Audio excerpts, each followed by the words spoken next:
we look at Cyborg, who they're saying, okay, well, they were going to bring in the UFC, possibly a possible future bout with her and Ronda Rousey or whatever. But you know what's funny? In the mix of all this about Cyborg, she doesn't look as sharp, and she just lost. But a lot of people, and there's been discussion about Gina Carano coming back and fighting Ronda Rousey. And I'm going to tell you what, I feel like Gina Carano was really fucking robbed.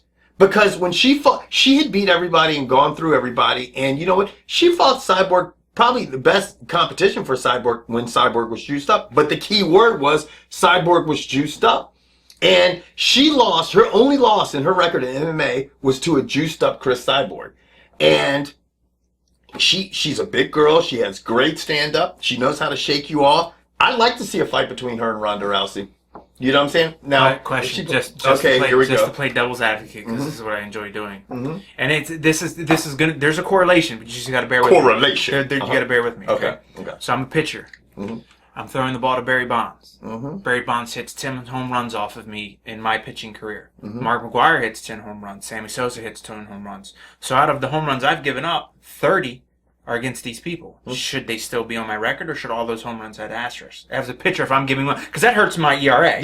So my ERA is jacked up. My potential to get a new job is jacked up, and I'm giving up home runs to people who are all juiced up. Yeah, I mean, you're right. I mean, that's what's fucked up about, you know. Because here's the thing. Until she did test positive, we all just said, okay, whatever. Right. Bonds never tested. McGwire never tested. Sosa never tested. Well, with the baseball players, we're like this, but with Chris Cyborg, you and I said it all the time. Oh yeah, no, we did. But I'm just saying. I mean, this is how letting juiced up players play with normal players affects you. Because just like that baseball thing I just said, if I'm a pitcher and you're fucking my ERA up and you're cheating, you're hurting my potential to make money. Right. So in this case, Gina Carano was like, I'm not doing this shit anymore. Yeah. But now it turned out, in my opinion, better for her. Yeah, because she's doing movies. Doing movies and Pornhub.com.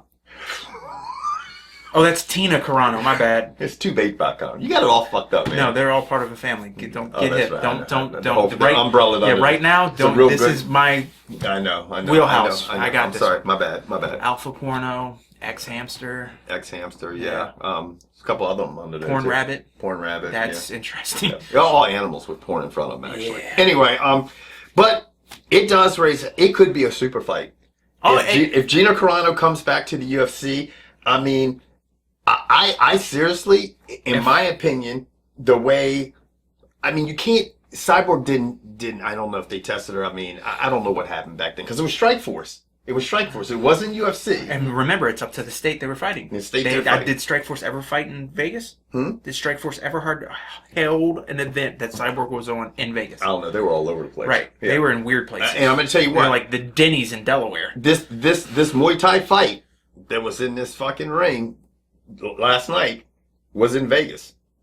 And Chris Cyborg was a soft Chris Cyborg. Now, she still was hung in there all 5 rounds, but she just was not the fighter that she used to be. And you got to give credit to this girl. This girl's tall, throws front snap kicks. She hit her with a knee that knocked her down like 30 seconds in the fight. Kicked her back. Karate chop upside her head. Now, what we're still in this, and what I was thinking about what Kevin was just saying, if Gina Carano were to come back to the UFC, if I'm Ronda Rousey, I'm like, nah, I'm not going to fight you. I know she went out there and said the right thing and said, yeah, I'd love to fight her, but she has nothing to gain. Yep. Nothing to gain and everything to lose. Okay, so you beat up Gina Carano. Okay, she hadn't fought in 5 years, 6 years. So that doesn't look good. Yeah. You lost to Gina Carano. Why did you lose to a fighter who hasn't fought in 5 or 6 years? Yeah, like this is really not good. Yeah. There's a no-win situation for Ronda Rousey. But do you think, to me, at some point, and this is the thing, why it's so young, in just women's MMA, I think at any point in time, really, it's kind of like that. Did you just fart, man? No, I kicked. Okay. But women's MMA needs that. They need a super fight. They need something. Let it be a catchweight at 140. Yeah. And she should fight Gina Carano. Because she was willing to do catchweight with Chris. She said Cyborg. No. She said she wasn't going to do it. Oh, Chris Cyborg said she'd come to 140. Yes. That's what it was.